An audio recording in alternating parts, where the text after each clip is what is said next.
Breaking news చూస్తున్నాం. రేవంత్ రెడ్డి రాష్ట్ర రాజకీయాలలో ఒక సంచలనం. ఆయన వేసే ప్రతి అడుగు ఒక విజయం. ఆ విజయాలకు ఊపిరి పోసింది మిడ్జిల్ మండలం. ప్రతికూల పరిస్థితులను తనకు అనుకూలంగా మలుచుకొని ఎన్నికలలో ఉద్దండులను మట్టి కల్పించి మరి కొడితే కుంభకోణాన్ని కొట్టాలని చెప్పేసి రేవంత్ రెడ్డి సరిగ్గా 20 ఏళ్ల క్రితం రాజకీయాల్లో ప్రవేశించి మిడ్జిల్ మండల జెడ్పీటీసీగా పోటీ చేసి అప్పట్లో రాజకీయంలో కాకలు తీరినటువంటి యోధుడిగా గుర్తింపు పొందిన రబ్బానీని ఓడించి చరిత్ర సృష్టించారు.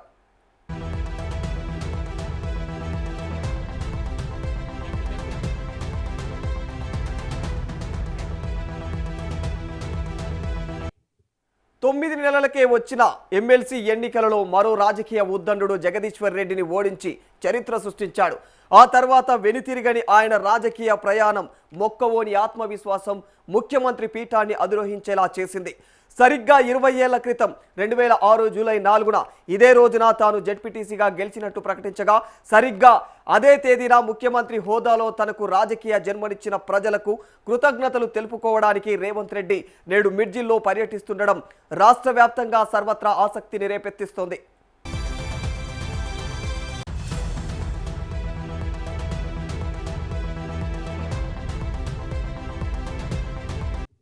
సరిగ్గా 2 దశాబ్దాల క్రితం 2006 స్థానిక సంస్థల ఎన్నికల సమయం రేవంత్ రెడ్డి తన సొంత మండలం వంగూరు నుంచి జెడ్పీటీసీగా పోటీ చేయాలని భావించారు. అయితే రిజర్వేషన్ల మార్పుల వల్ల అక్కడ పోటీ చేసే అవకాశం చేజారింది. మొదట్లో కొంత నిరాశ చెందినప్పటికీ ఆయన వెనుకడుగు వేయలేదు. వెంటనే జనరల్ స్థానమైనటువంటి మిడ్జిల్ మండలం పైన తన దృష్టి సారించారు. అప్పట్లో మిడ్జిల్లో కాంగ్రెస్ అభ్యర్థిగా కాకలు తీరిన బలమైన నేత రబ్బానీని మరి బరిలో ఉన్నారు. ఇక మరి ఆయనను ఢీకొట్టడం అసాధ్యమని చాలా మంది వారించిన లక్ష్యం వైపు దూసుకెళ్లే రేవంత్ రెడ్డి సర్వత్రా మరి స్వతంత్ర అభ్యర్థిగా నామినేషన్ వేశారు.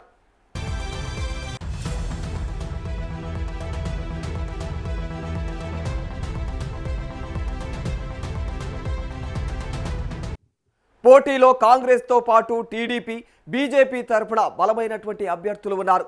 ఇక్కడే రేవంత్ రెడ్డి తన రాజకీయ చతురతకు పదును పెట్టారు. స్థానిక సమీకరణాలను అనుకూలంగా మార్చుకుంటూ అభిమానుల అండతో మిగతా ప్రధాన పార్టీల అభ్యర్థులను అంటే కాంగ్రెస్ మినహా బరి నుంచి తప్పుకునేలాగా చేశారు. దాంతో ఈ ఏకైక పోరు ఉమ్మడి రాష్ట్రంలోనే హాట్ టాపిక్గా మారిపోయింది. 2006 జూన్ 27న పోలింగ్ జరగ్గా జూలై 4న వెలువడినటువంటి ఫలితాల్లో అందరి అంచనాలను తలకిందులు చేస్తూ రేవంత్ రెడ్డి 1373 ఓట్ల భారీ మెజారిటీతో ఘన విజయం సాధించి సంచలనాల రేవంత్గా తొలి అడుగు వేశారు. అప్పట్లో ఆ విజయం ఉమ్మడి పాలమూరు జిల్లా వ్యాప్తంగానే కాకుండా రాష్ట్ర వ్యాప్తంగా చర్చనీయాంశంగా మారింది.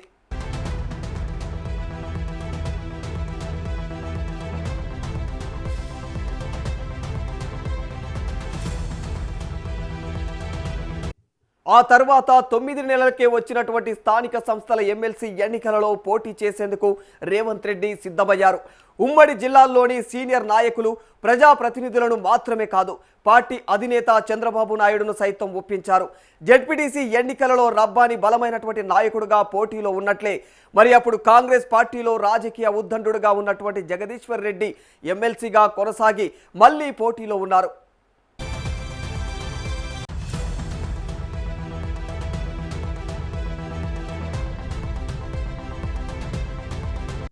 ఆయనపై గెలవడం రేవంత్ రెడ్డి తరం అవుతుందా అన్న ప్రశ్నలు మరోసారి తలెత్తాయి. ఆ ఎన్నికలలో ఓటర్లుగా ఉన్నటువంటి ఎంపీటీసీలు జెడ్పీటీసీలలో అధిక భాగం కాంగ్రెస్ వారే ఉండటంతో రేవంత్ రెడ్డి గెలుపు అంత సులభం కాదు అనుకున్నారు. పార్టీలకు అతీతంగా అందరి అభిమానులను చురగొని మరి 21 ఓట్ల మెజారిటీతో సంచలన విజయం సాధించారు రేవంత్ రెడ్డి.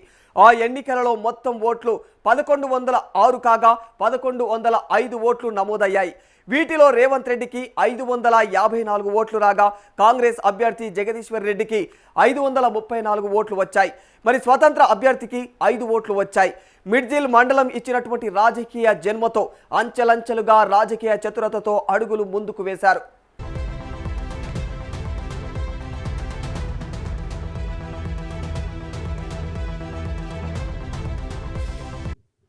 అది చతురత తెగువతో అయితే కొడంగల్ అసెంబ్లీ నియోజకవర్గం నుంచి ఎమ్మెల్యేగా పోటీ చేసి రాజకీయ ఉద్దండులు గురునాథ్ రెడ్డిని ఓడించి మరోసారి రాష్ట్ర రాజకీయాల్లో సంచలనం కలిగించారు.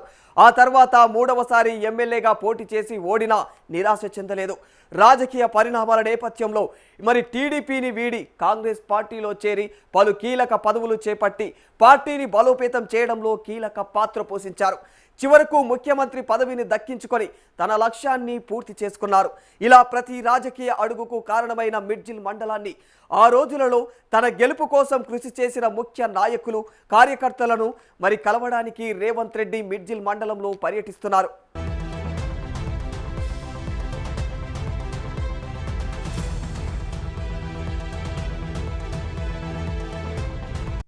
ఉమ్మడి పాలమూరు రాజకీయాల్లో కల్వకుర్తి ఎమ్మెల్యేగా జెడ్పీటీసీ చైర్మన్గా సుదీర్ఘ కాలం పనిచేసి ప్రజల హృదయాల్లో తిరుగులేనటువంటి నేతగా నిలిచినటువంటి స్వర్గీయ ద్యాప గోపాల్ రెడ్డి అప్పటికే స్వర్గస్థులయ్యారు. రేవంత్ రెడ్డి తన జెడ్పీటీసీ ఎన్నికల ప్రచారంలో గోపాల్ రెడ్డి ఆశయ సాధన కోసమే తాను పనిచేస్తానని చెప్పేసి విస్తృతంగా ప్రచారం చేశారు. ఆ సెంటిమెంట్ గోపాల్ రెడ్డి అభిమానులను ద్వితీయ శ్రేణి నాయకులను రేవంత్ రెడ్డి వైపు తిప్పింది. ఈ కృతజ్ఞతతోనే నేడు మిడ్జిల్ మండల కేంద్రంలో ముఖ్యమంత్రి రేవంత్ రెడ్డి అధికారికంగా పర్యటిస్తూ డాక్టర్ బిఆర్ అంబేద్కర్ విగ్రహంతో పాటు స్వర్గీయ ద్యాప గోపాల్ రెడ్డి విగ్రహాన్ని ఆవిష్కరించనున్నారు.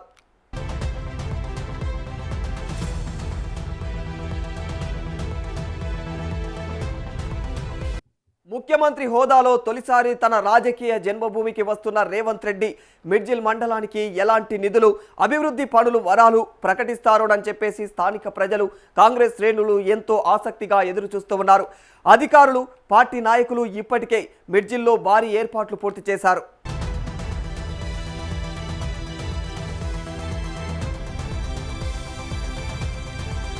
మరోవైపు తెలంగాణ రాష్ట్ర ముఖ్యమంత్రి యనుమల రేవంత్ రెడ్డి తన రాజకీయ జీవితంలో 20 సంవత్సరాలు పూర్తి చేసుకున్నారు. ఈ సందర్భంగా తన 2 దశాబ్దాల ప్రజా జీవితాన్ని నెమరు వేసుకుంటూ శనివారం సోషల్ మీడియా ప్లాట్ఫామ్ ఎక్స్ వేదికగా ఆయన ఒక ఆసక్తికరమైన భావోద్వేగభరితమైన పోస్టు చేశారు. తన ప్రయాణంలో అండగా నిలిచిన ప్రతి ఒక్కరికి పేరు పేరున కృతజ్ఞతలు తెలిపారు.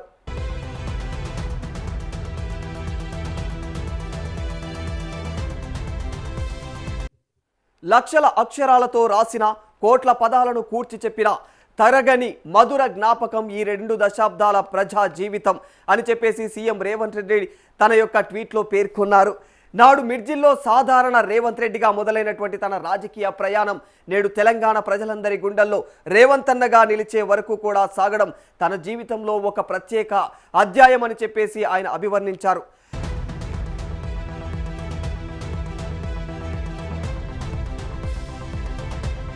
ఈ 20 ఏళ్ల సుదీర్ఘ ప్రయాణంలో ఎన్నో ఒడిదుడుకులు, సవాళ్లు ఎదురయ్యాయని పరోక్షంగా ప్రస్తావించిన ఆయన ప్రతి సందర్భంలో, ప్రతి సంఘటనలో, ప్రతి సంఘర్షణలో కూడా ప్రజల కోసం తాను చేసినటువంటి ప్రతి పోరాటంలో తనతో నిలిచిన ప్రతి ఒక్కరికి ధన్యవాదాలు తెలిపారు.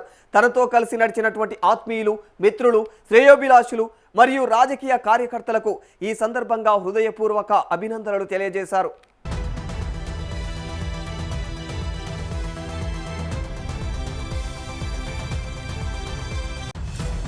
గత 20 ఏళ్లుగా చూపించిన అదే స్ఫూర్తితో భవిష్యత్తులోనూ ముందుకు సాగుతానని సీఎం రేవంత్ రెడ్డి స్పష్టం చేశారు. ప్రజలకు మరింత సేవ చేయాలన్న ఆర్తితో వారి ఆశీర్వాద బలంతో భవిష్యత్తులో తెలంగాణ పునర్నిర్మాణ శ్రామికుడిగా ప్రజల ఆకాంక్షలను నెరవేర్చే సేవకుడిగా అయితే పనిచేస్తానని హామీ ఇచ్చారు. అన్నింటికీ మించి అందరి రేవంత్ అన్నగా ప్రజల హృదయాల్లో తన స్థానాన్ని మరింత సుస్థిరం చేసుకుంటానని ఆయన తన యొక్క ట్వీట్లో పేర్కొన్నారు. ఈ మేరకు అప్పటి ఫోటోలను తన సోషల్ మీడియా ఖాతాలో షేర్ చేశారు.